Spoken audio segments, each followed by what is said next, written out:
Good afternoon, everyone, and thank you so much for joining us. My name is Katie Poser. I'm the Outreach Librarian for the NOAA Central Library, and we are very excited to have you here today for the 2023 NOAA Science Report Seminar. But I'm going to stop talking now, turn it over to the folks you really want to hear. Please welcome Dr. Sarah Kapnick, our NOAA Chief Scientist.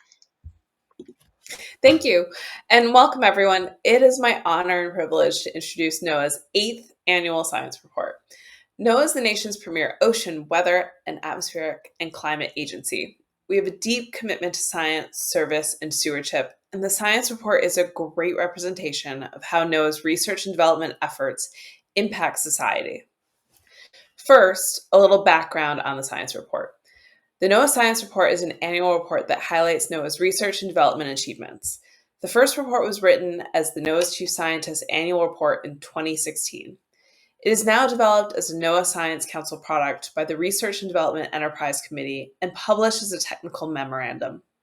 The Science Report is intended for a wide audience, including the U.S. Congress and NOAA partners. The Science Report is structured around and intended to track and communicate progress towards NOAA research and development vision areas, which are 1. Reducing societal impacts from hazardous weather and other environmental phenomena. 2. Sustainable use and stewardship of ocean and coastal resources. 3. A robust and effective research, development, and transition enterprise. And to be in alignment with our administration's priorities, climate. NOAA's research and development enterprise spans observations of the environment, developing global models and tools to support forecasting and prediction of future states and ensuring equitable access to these vital resources. Each link in the value chain has important implications for society, and the accomplishments in the Science Report all connect to those societal outcomes. You can find this year's report on the Science Council website, and they'll add the link again towards the end of the seminar.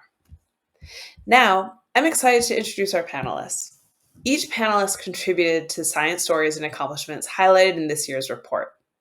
As part of these stories, each one of these panelists will share what was their project, key findings, duration, and a fun fact about it. First up, we have Audrey Gaudel. Audrey Gaudel is a research scientist in atmospheric sciences at Cooperative Institute for Research in the Environmental Sciences at the University of Colorado and at the NOAA Chemical Sciences Laboratory in the Composition Modeling Group in Boulder, Colorado. Her research focuses on global tropospheric ozone and urban air pollution, including surface ozone, fine particulate matter, nitrogen dioxide, and carbon monoxide. Audrey has a passion for multidisciplinary research projects that merge social and environmental expertise to study environmental injustice and serve communities for their health, safety, and well-being. She's currently the principal investigator for air inequality in New York City. Next up, we'll have Pratap Ramamurthy. Pratap is an assistant professor at the Department of Mechanical Engineering and Earth System Science and Environmental Engineering at City College of New York. His research examines the relationship between climate and human activity in urban areas. His work combines scalable field experiments with numerical models to characterize turbulent transports of mass, momentum, and energy in urban boundary layer. Pratap's current projects include understanding the mechanisms that exacerbate urban heat island intensity in large cities and their synergistic interaction with heat waves, and developing mitigation strategies to moderate the urban climate. He is also working with the NOAA Crest Cooperative Center to operationalize remote sensing tools to study urban climate. Next up, we have Enochs. Enochs is a research ecologist and lead of NOAA's Atlantic Oceanographic and Meteorological Laboratory Coral Program and will be speaking on research regarding resilient coral in urban environments. Ian's research focuses on understanding the responses of corals and reef biota to global change.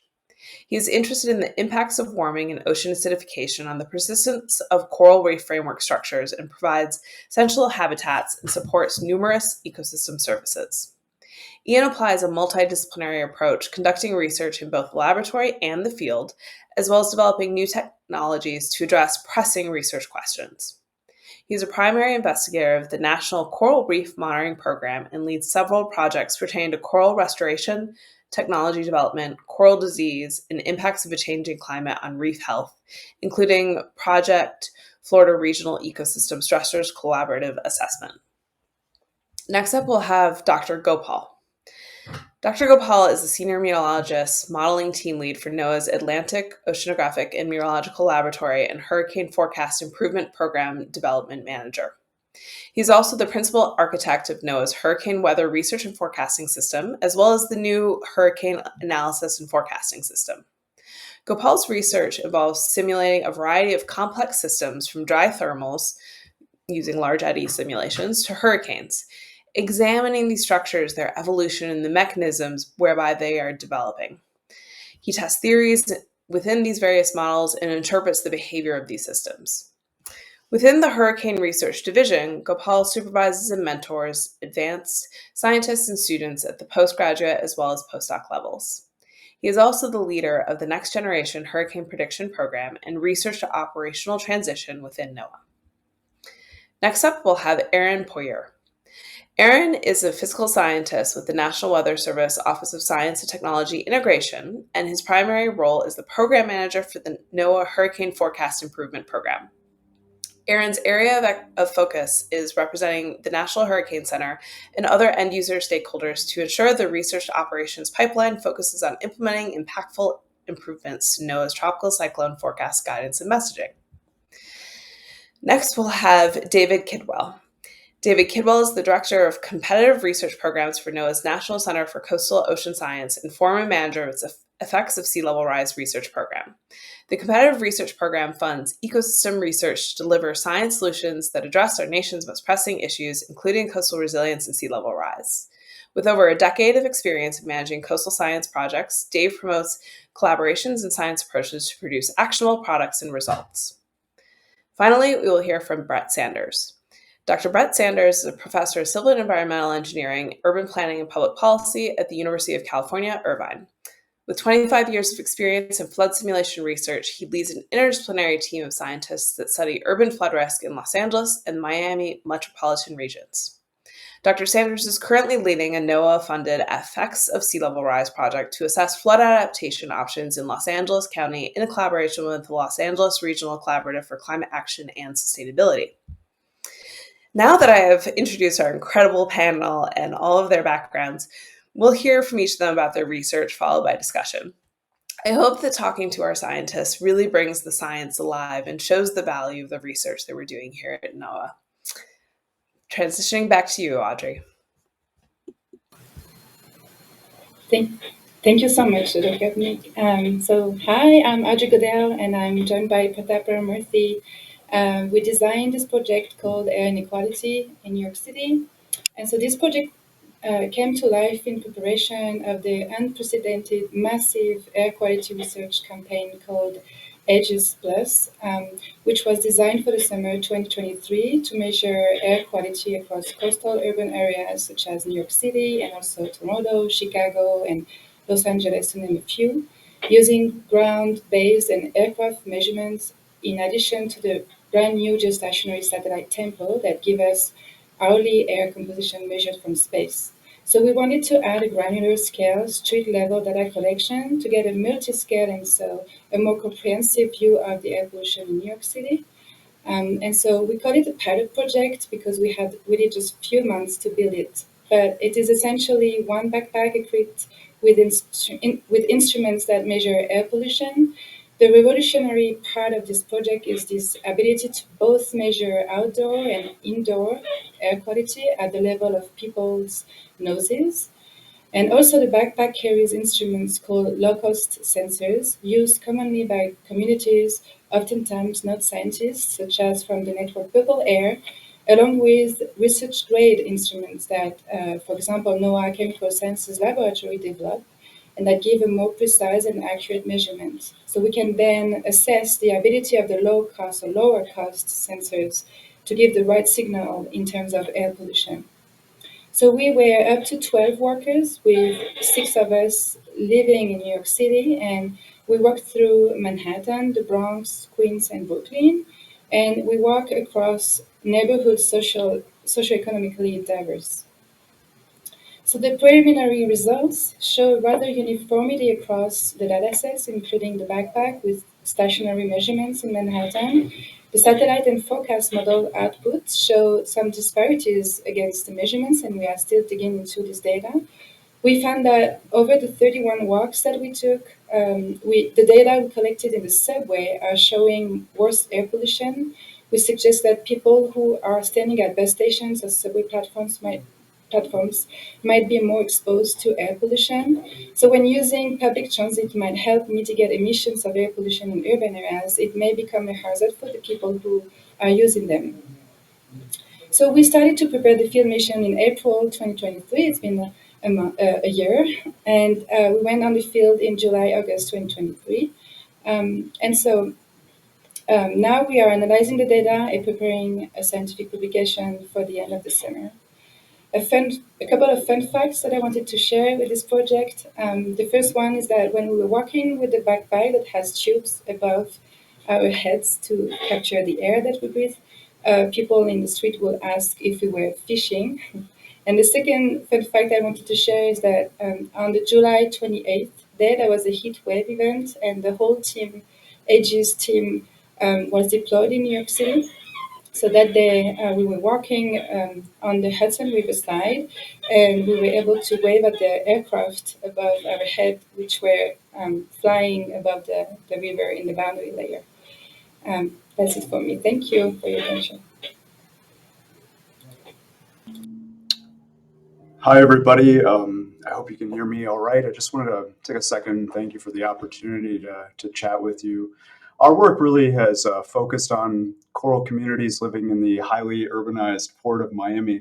And if you take a second to imagine a coral reef in your mind, I'm sure you're thinking of a pristine, crystal clear waters, maybe fields of diverse, beautiful coral, tons of teeming, fish life swimming all around, unimpacted by humans. And this area is not that. This is about the farthest thing from that you can imagine. However, it is no less interesting and informative. Back in 2018, we started studying the port of Miami, and it is, by all sense of the words, a bustling port frequented by hundreds of thousands of cruise passengers a year, and millions of containers come through it on ships, not to mention, really abundant recreational ship traffic. And this is an area that is not just marked by humans, it is in fact created by humans, with our study sites quite literally on seawalls and riprap along MacArthur Causeway. And so to just start to really describe this environment, we took thousands of digital images and stitched them together into high-resolution photo mosaics, which we then analyzed using a whole bunch of different statistical approaches. And what we found was pretty amazing. Living on the rocks and the concrete, sometimes even on submerged trash of the port, we were abundant and diverse coral communities, including really large corals. And these are species that are rare or even ecologically extinct at more natural reef sites immediately offshore. And those among you that are particularly corally may recognize the Port of Miami as really the origin or the epicenter of the stony coral tissue loss disease that really showed up there around 2014 and has worked through the Caribbean and Western Atlantic, really devastating a lot of corals. And despite this, some of the most sensitive species to that disease are still present in that port, still persisting in that area. And that's really where the story starts to get even more interesting. We instrumented the site with a suite of different sensors and data loggers, including really high accuracy temperature, pH, light, oxygen, current, salinity, flow, a whole suite of different things. And we also took samples for nutrient analysis, for carbonate chemistry analysis. And what we saw was a very, very variable environment, one where these corals are periodically subjected to extremes in environmental conditions. And for example, corals are experiencing routinely ocean acidification conditions that are projected to occur by the end of the century or even greater. During the winter, they experience colder temperatures, and in the summers, importantly, much warmer temperatures. And yet, despite all of this stress, they are still persisting. So what does all of this mean? well, there's a lot obviously to unpack, but it's really in a world that is unfortunately marked by dramatic coral decline, by disease, by bleaching, by habitat loss and erosion. We have found some corals that are defying all of these odds, and the question is, to what extent and how? So we think that the answer to these questions could be associated with unique genetics, but also maybe feeding and immunity of these. And indeed, some of our transcriptomics work has found higher expression associated with these processes. And I want to really underscore that this paper and this research is really just the start of numerous studies, opening up a whole bunch of different questions. For instance, Dr. Michael Studevin at AOML is completing some experimental studies testing the capabilities of these corals. He's starting to look at the population connectivity to see how they're potentially seeding offshore reefs. Alison Demerlis, also working with us, is looking at the capacity for variable environments to stress harden and make these corals more resilient, particularly looking at their molecular pathways. And ultimately, our goal is to be able to really learn from this resilience, to understand how it can increase the effectiveness of our restoration practices, and to really operationalize these processes so that we can create individuals that survive, and ultimately to grow corals and coral reefs that are climate resilient. This is particularly important in light of the warming and bleaching that we experienced this last summer and all of the challenges that we have faced with respect to restoration. Thank you. Hello. Hello, my name is Gopal. I'm from AOML. What we did was developed the team and I at AOML and NWS, National Weather Service. We developed the next generation hurricane analysis and forecast system. The main crux of it is, of course, any hurricane forecast system is going to, the improved modeling system has the potential to save life and property damages. This is the first ever modeling system with moving nest within the unified forecast system. Meaning the moving nest, actually what we do is creation of moving nest is critical for hurricane application because as we need high resolutions in the areas like the rain bands and where the activity occurs, including the eyewall region of hurricanes. To do that, either you can run a model at very, very high resolution, global model or regional model, but that will be too expensive. So what we try to do is develop nest which can go move along with the hurricane. It's like a magnifying glass wherever you want to get resolution or a high definition TV. And we move along with, and most of the numerics and advancement are based on that. And this is the first ever modeling system within the unified forecast system that has a moving nest. And why the importance of unified forecast system is the fact that it shares the same residence as the GFS. All the models have been unified in such a way that it could be used by both developers and the community.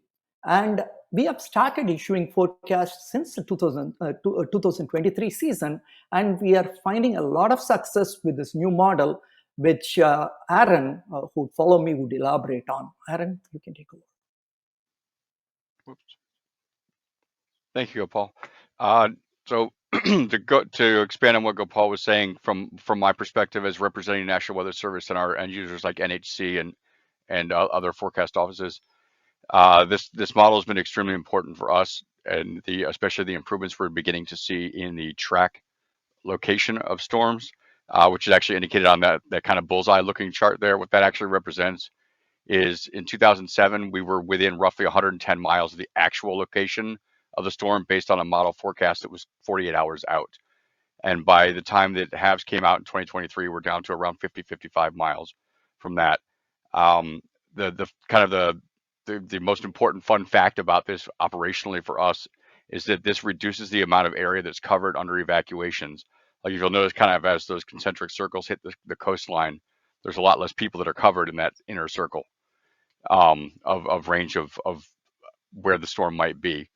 So it not only means that people that may not necessarily be able to get out of harm's way may not have to move, it also reduces the overall costs of pre-staging equipment or getting people evacuated through other means. I do want to also mention that this has applications outside of the federal forecast process. We actually did get feedback last fall at our annual meeting from the excuse me, the cruise industry, that using our newest model was actually able to help their chief meteorologist track where storms were and save them over $3 million in fines by having to come back to the United States port with a foreign flag ship that had just left the US. They were able to actually have enough time to go to a port in Mexico and then come back to the US without having to face all those fines. So not only did it save their passengers, but it also saved them a lot of costs. I think that's pretty much all we have time for this, but thank you for your time.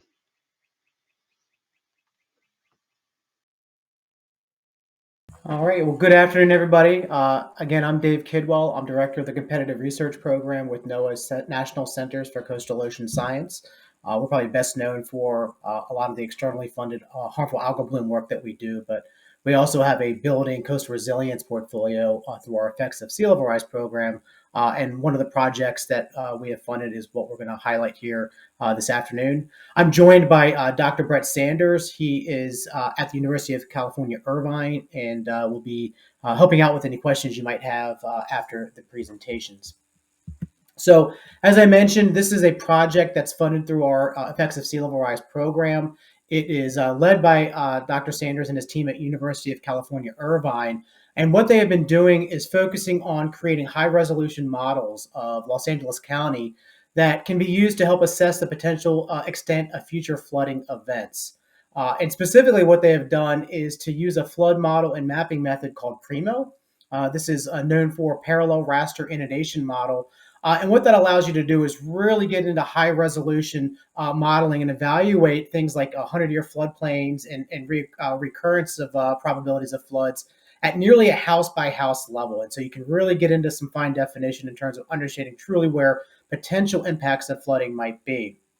One of the key aspects of this project, and it really is part of our overall approach within the competitive research program, is to ensure that the projects that we fund have a very strong relationship with potential and likely end users of the science. And that really is a hallmark of the project that's led by Dr. Sanders, where they have a great relationship with a whole suite of stakeholders within the Los Angeles County area. So what did they find? Well, what they found is that through their modeling, that previous federal flood maps was inadequately conveying flood risk to both life and property within Los Angeles County. They found that the traditional 100-year floodplain could expose as many as 874,000 people and as much as over $100 billion in property value to more than a foot of flooding. Obviously, that is a lot of water. And really what it does is it provides perspective in terms of the extent and the significance of that amount of flooding. When you think about it, that it would be as severe as some of the most damaging hurricanes that are in U.S. history. They also found that the number of people at risk is 30 times greater than the currently federally defined floodplains would suggest. And it really means that LA County's aging flood control infrastructure is inadequate for that 100-year flood event. In the map that you see in this slide, it was made using PRIMO, and it shows what a 100-year flood could do to Los Angeles, with the pink part showing where the flood water depths would be over your head. So obviously some very deep water. One of the other aspects of this project was really taking and using an equity lens in terms of their analysis. And they did find fairly substantial racial and economic inequalities when flood risk, particularly within that LA County area, with a much higher predominance of risk to predominantly Black and Hispanic communities. So this project was funded initially back in 2016 and has been supported by really 2 awards, with one of which is ongoing through 2025 at this point. They are continuing their engagement and outreach effort to support community awareness of flood risk, to work with various scales of governance to pursue equitable flood management, as well as habitat restoration solutions. And probably one of the most notable impacts of that analysis that they have been working on was a paper that was published in Nature Sustainability that highlighted these impacts. It was picked up by the New York Times and the Los Angeles Times. And really within weeks of that study being published, the Los Angeles County Board of Supervisors referenced the study's findings in a motion to assess the county's stormwater infrastructure and address inequalities in the current system. And that motion was immediately and unanimously passed. And so it really was leveraging and as a result of the work that Dr. Sanders and his team had led. More recently, Southern California Edison is now using the data to identify where their infrastructure could be vulnerable to flood. They view this data as more trustworthy than existing flood maps. And basically, because of the engagement efforts that this team has done with those types of stakeholders, such as California Edison, they really are helping them to pay more attention to these types of hazards within that area. One of the things that really, I think, makes this story really compelling was the speed with which the science was used to take action. We said weeks after that publication coming out is one of the quickest in terms of stakeholders taking immediate action at the local government level that we've seen in some time. And it really is a testament to the power of using that collaborative science approach by building those relationships ahead of the actual science occurring, involving those stakeholders when you're building the models. And I think it really is a highlight and a testament to the value of these types of projects when working with communities and understanding coastal and climate resilience. So thank you for your time and thank you for your interest in this great project. Okay, everyone. So video's back on, and now we'll have discussion amongst all of the speakers. So now that we've heard from everyone, we'll begin this discussion on this exciting research. And I'll be asking various questions of the group, and we'll have some discussion. And then at the very end, we will take some questions from the audience. So first up, the first question I wanted relates to how the research is conducted and just the process of it. So whoever wants to go first, please describe some critical points in the research and development process that helped you achieve your impactful research and development outputs, and what components or resources were most valuable in contributing to that accomplishment. So who wants to go first? Gopal. Yeah, the most important couple of components went into this next generation. What we mean by next generation is we are weaving a way for forecasting beyond where we are, which we have already set very, very high standards with HWAR. So a couple of important things that went behind was the capacity that we already built within NOAA under the Hurricane Forecast Improvement Program, basically. So that was, and this model that we are talking about, the HAFS model, was developed within 5 years of span. Within 5 years, I don't think any models with the moving nest could be developed within that span of time. Thanks to a couple of things that we had already sowed the seeds of capacity building through the Hurricane Forecast Improvement Program, where we had all the developers, forecasters, and the physicists, everyone coming together basically to develop this model. Secondly, supplementals. NOAA supplemental were immensely useful to bring together everyone at the same level.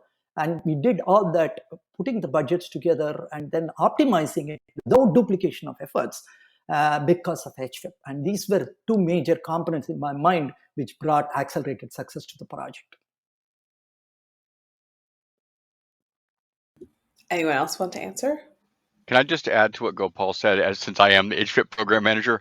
I can't thank him and AOML enough, but it really comes down to, like you said, the collaborative aspect. We have universities, cooperative institutes, private partners, NCEP Environmental Model Center, NHC, the OAR Weather Program Office, and AOML, among others, that really made it happen. And to go from a concept to operations in under that 7 to 9 plus years is actually pretty rare. So doing this in about 5 years has been a real benefit to all of the operations and issues that Weather Service faces with getting hurricane information out to the public. So thank you all. It truly is amazing, and I'm excited for it for this upcoming hurricane season that is right. Actually, version 2 will be going live during this hurricane season. So version 1 went live in July of last year. So we are adding some slight improvements and some. This year won't be as much of a major change as last year, but we are adding a lot of foundational work for when version 3 comes out that will start moving us more towards all global tropical basins. Exciting. Ian or Dave and Brett, do you guys want to comment on this question? I can jump in and maybe share a thought. flood management can be a really contentious issue, and people can see what needs to be done in a lot of different ways. With some stakeholders wanting one thing, like maybe hard, proven solutions. Other stakeholders really looking more towards, green-based interventions. And I think that just the history we've had in the system, in the area, working with stakeholders, trying to build the model with their participation, does really help to pull in people around a specific issue, and to talk about that specific issue and how to manage it, and as opposed to being caught up in maybe people's worst fears or biggest concerns about what might happen. So I guess the point is that I think that the co-production process that's advocated by the NOAA office has really promoted I think good progress in terms of bringing people with diverse viewpoints together to try to work through some really contentious challenges. So I'll take a little bit of a stab at that, particularly the impactful part. I think we recognized pretty early on in our project that community engagement was going to be particularly important with what we were doing. And we had an opportunity because whereas coral reefs are generally this kind of inaccessible area, far off, that humans don't always have this close connection to. We're dealing with corals that are quite literally in the backyards of so many different people. And it really represented an opportunity for bringing some of that science literacy, bringing some of that understanding of coexistence and resilience directly to people. So we engaged with a local nonprofit, Coral Morphologic, specifically with a project called the Coral City Camera. And you can go online at any time and see how these corals are doing in real time, look at the communities, the remarkable biodiverse fish communities that are swimming by them. We use this again to help share this information, but we also got a lot of data from it where people were able to identify and look at the fish that were coming by. So that was, I think, a particularly exciting opportunity with respect to this particular research project. I love the visualization as you talk about that. It's your fish moving and everything. Audrey, did you want to answer that? Yeah, sure. I think the critical points for the success of this project was first to design the backpack itself. It sounds like a detail, but it was a lot of work to really choose the instruments and to give meaningful data sets in the street of New York City, and to have this synergy between the local sensors and the research grade instruments. So that was one thing, and also designing the backpack so that we don't have interferences with the emission from the walkers in terms of particulate matter, for example, from the hair or the clothes. So we had to design these tubes above us to make sure that we suck the air that is representative of what is surrounding the walkers. And then the third point would be really much this relationship that I have with Pratap, and that we work together to make this happen, because he's really the expert of New York City, and he's really knowing so well the city that we knew where to go and where to measure that would be meaningful for the communities that he's working with. So yeah, that's the main points I wanted to share. Next question.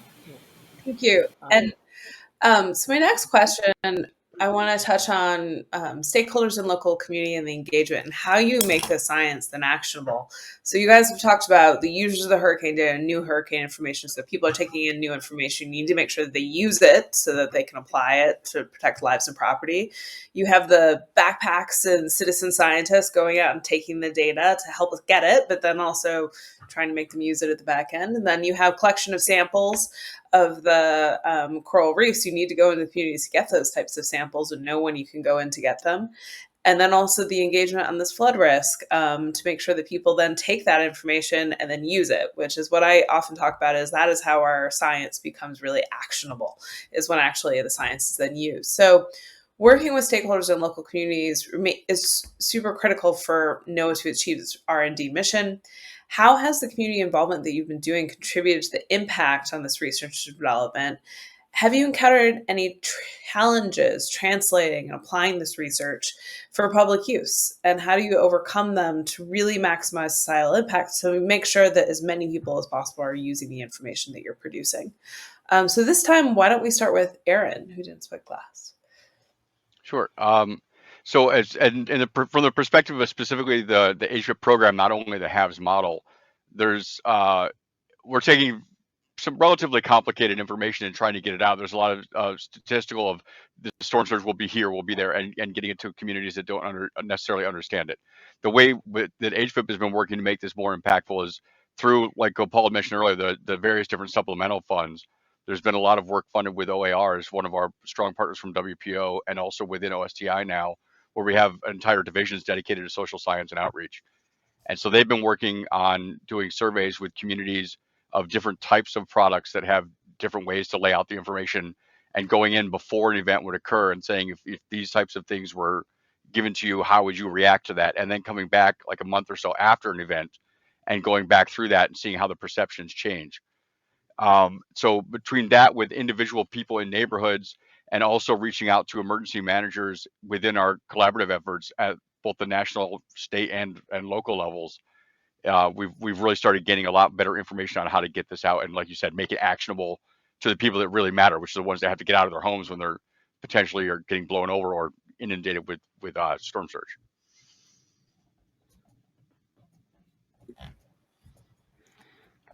Anyone else?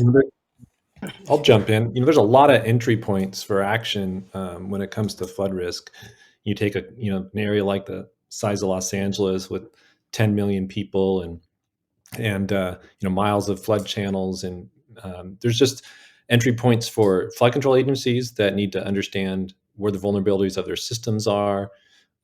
There's entry points for environmental groups who are interested in more parks and green spaces and green infrastructure to try to improve water quality, to try to create space for more trees. There's entry points for municipalities who have building codes, and there's a lot of different entry points. We've worked with a climate collaborative in Southern California called the Los Angeles Area Regional Collaborative for Climate Action, and they convene a lot of stakeholders, governments, non-governmental organizations on a regular basis, and around sustainability challenges. And so that's been a way, by working with them, we've been able to connect with a lot of different end users of the science, and we've been able to listen as well and to try to tailor what we do into forms that are most useful for different types of organizations. So that's been a major contributor to our work, has been these climate collaboratives in Southern California, and there's a network of collaboratives across California and perhaps in other states as well, although I'm not familiar with that. I would like to go ahead. In New York City in general, the public, they're very interested in understanding air quality issues and how it impacts them. They would really like to have the data. We work with a lot of community groups. So for this project, we worked with the Cooper Square Committee. We also have a collaboration with like a New York City Environmental Justice Hub, which involves a lot of different community groups around the city. But the main issue is, in general, is like when it comes to air quality, the current scales of forecasting and data availability is very, very coarse. And the challenge is like, how do we bring that at scales which really impact people's everyday life in general? And that's the challenge, yeah. I think made all the more poignant last summer for all of us across the nation that dealt with air quality issues from all the wild smoke. Yeah. Anyone else want to take a bite on that question? One thing I might add is, on the funding side of the equation, where we see a lot of proposals coming in for great work that is being proposed, that it's needed, it's relevant, it's high quality, but oftentimes we don't see the other side of that equation, which is that stakeholder involvement. And our review process is such that both are equally weighted in terms of making the reviews and making the determinations of which ones we're gonna fund.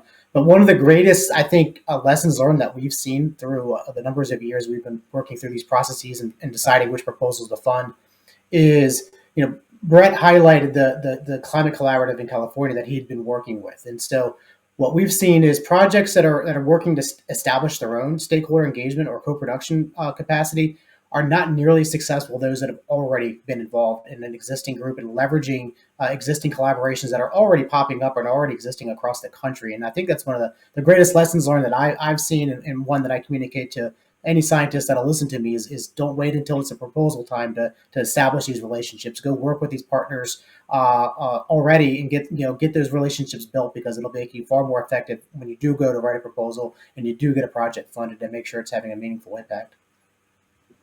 Thank you. That's an important part for all of this research with so much impact on society.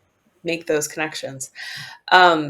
Related to that, I wanted to ask, we talk a lot about equity in our internally, but also externally, and making sure that our products are reaching everyone around the nation. Would anyone give examples of how incorporating diversity, equity, inclusion, accessibility into your aspects of your work, the importance of that for the success of the research and development towards benefiting society?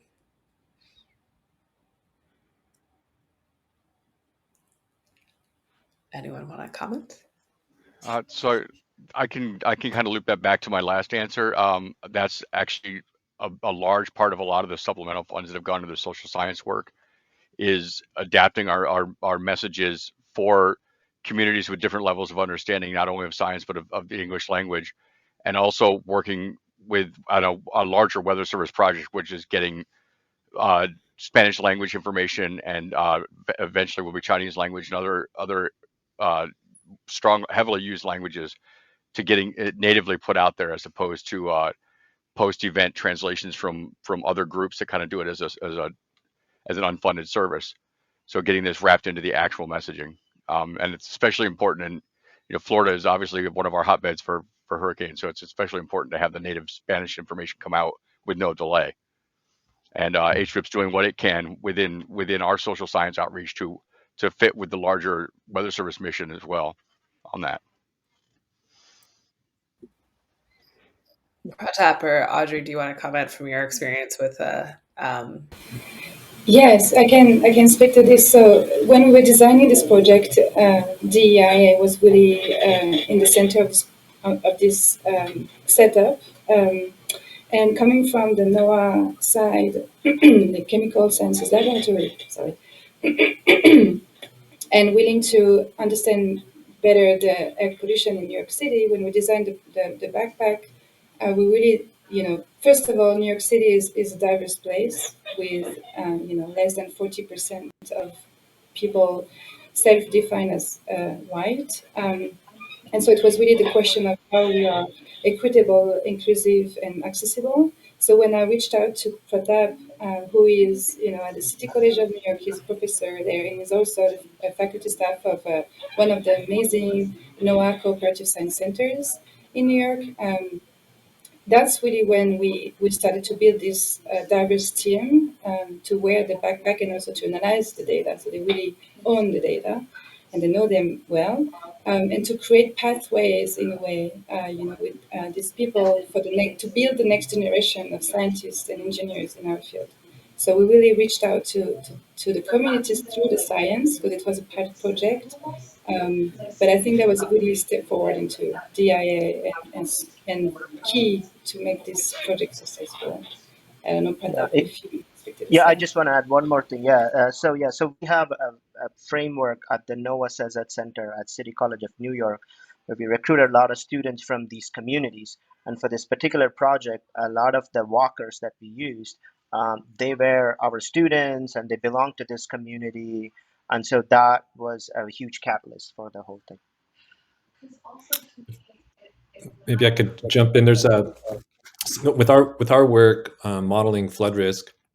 We've made an effort to get groups involved early, and not just in sort of looking at data, but in shaping scenarios and shaping the kind of metrics that we use to think about what flood risk is. And that does disrupt a power structure which has really shaped a lot of decisions that have been made about flood management for many years. Invariably the those that have access to models and data have the ability to think through what's at risk and what kind of interventions might make sense, decide upon significant projects that are then brought to stakeholders and say, look, we've thought about the flood risk facing this area. This is what we think we ought to do. And then the outreach is really too often an effort to try to get people on board with somebody else's plan, and not an effort to really genuinely understand what communities desire from that infrastructure and how that infrastructure can be tailored to meet their needs. So I think the most significant equity contribution we're trying to make in our research is redistributing the power around which who decides how we think about flood risk, and how do we shape future investments in ways that deliver benefits across a broader spectrum of community members, and in different ways, from social benefits, ecological benefits, and sort of economic benefits. And there are some really promising developments in federal policy now in terms of prioritizing projects on the basis of economic, social, and environmental benefits, and not just economic benefits, which have been the pillar of sort of infrastructure spending for a long time. So with that, many of you touched upon this, I think, particularly on the social science.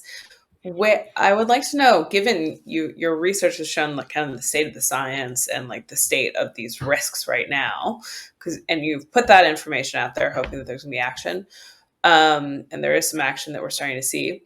What do you see on the horizon of the R&D in this space of your research topics? What would impactful accomplishments be in the next few years as you add to this?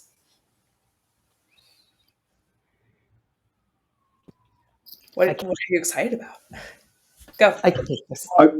I can speak to one thing that I think that is particularly important, is that I think right now, and as I mentioned in when I was talking about our research before, we are dealing with a crisis with respect to coral reefs, and that in and of itself can be overwhelming. But there's a path forward. There's still an incredible amount of opportunity. And so one of the things that's been really exciting about our work in the port and some of the technologies that we're developing around it are these pathways of resilience.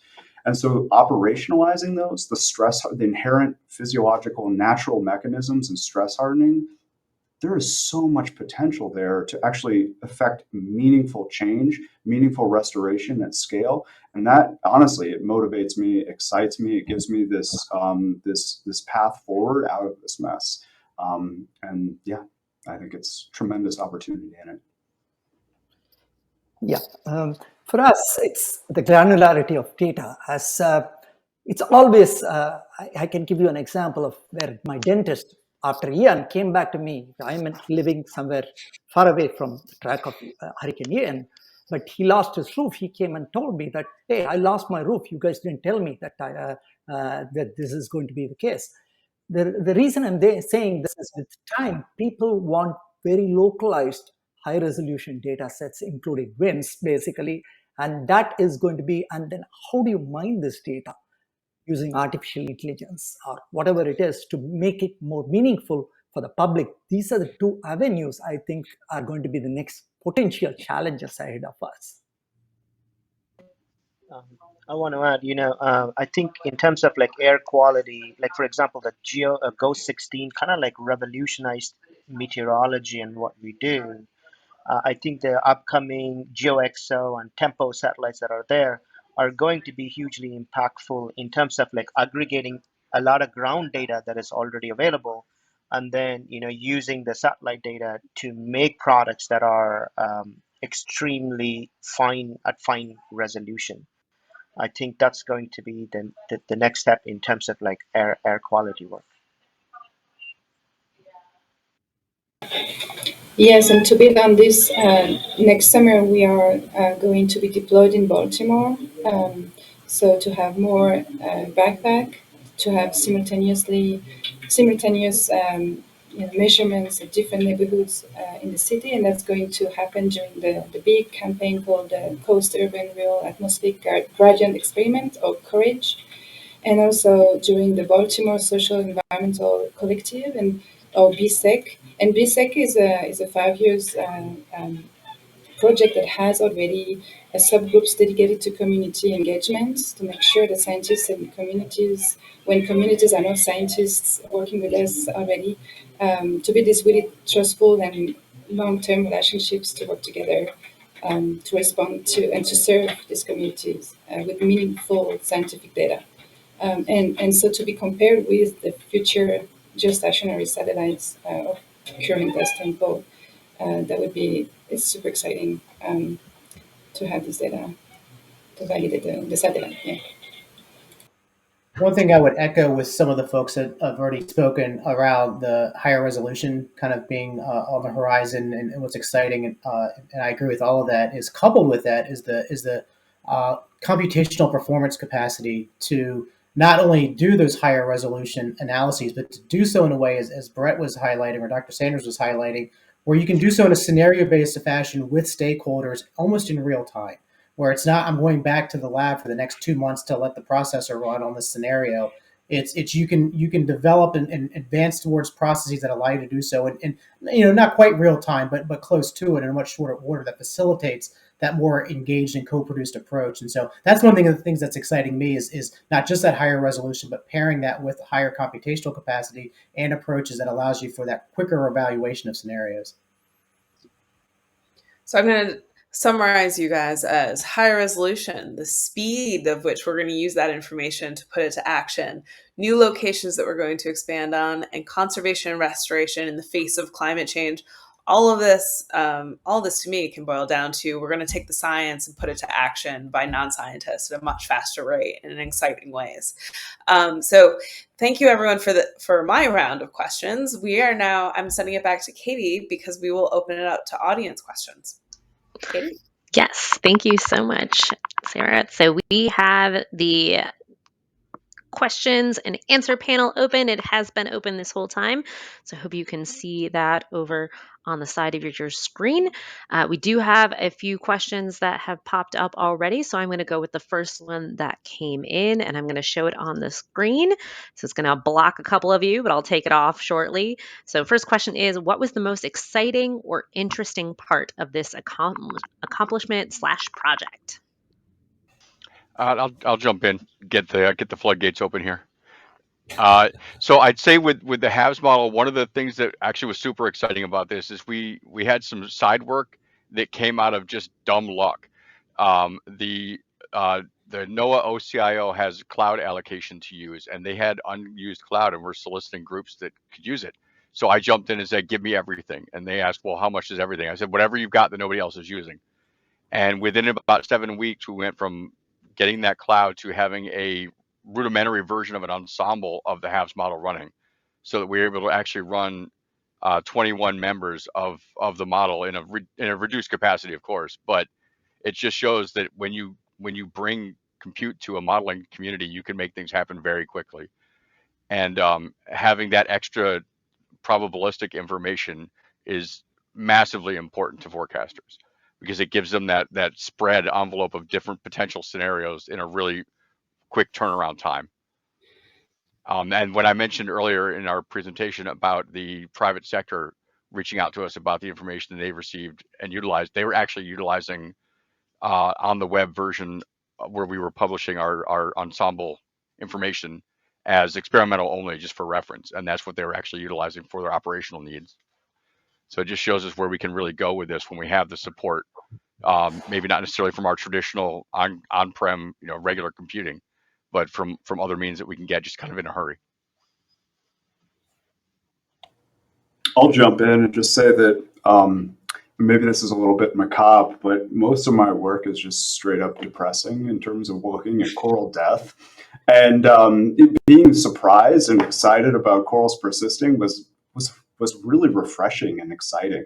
And again, opens up a whole bunch of opportunities. But in the face of things that are often depressing, it's nice to have a glimmer of hope and a pathway forward. That excites me. I would like to add, I've been in New York for a long time, but I've never been to some of the neighborhoods that, but for this walk, we went to all these different neighborhoods and then walking in the street and then talking to people because everybody were kind of like, oh, what are you doing here? And then talking to them about air quality, forecasting, weather, climate change. I think that was one of the most exciting parts of this work. Yeah. Thank you, everybody. We're going to move to the next question, and maybe we can have a couple answer this, and then hopefully we'll have time for that last question. But our next question is, what does the public not know about your topic that you would like to share? I'll share an upbeat aspect of flood risk, and that is it's not all doom and gloom. There are things that can be done to mitigate risk. We just have to understand where that risk is and what those options are. But it's not, it's not all doom and gloom. So I think that's an interesting part is that there are people out there, there are groups out there developing innovative solutions that have strong potential to limit or mitigate the impacts of flood on communities and on key infrastructure. I can share one more.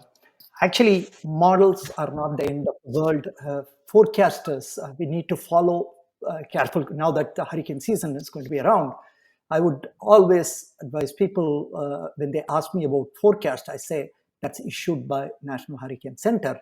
All that we do is model to improve, providing inputs to their guidance. We don't provide guidance from the models basically, and that should be a fact that should be known to the public as well. It's follow the guidance offered by the National Hurricane Center, and we'll keep improving models for offering those things to forecasters for improved guidance. We don't produce forecast ourselves. I would like to add, I think a lot of public are really not aware of the effort that goes into weather prediction, forecasting, and so on. A lot of people think their phone just tells them what the weather is going to be. And I think that literacy in terms of weather needs to be really improved. I think people to some extent have a general understanding about climate change and so on. But in terms of weather forecasting, prediction, the amount of satellite data, ground stations, the supercomputing facilities in order to give up-to-date information and how that impacts the everyday life of people, from aviation, agriculture, shipping, even restaurants, for example, they now think about hey, tomorrow it's going to be raining, so we don't need to have extra people to sit outside in general.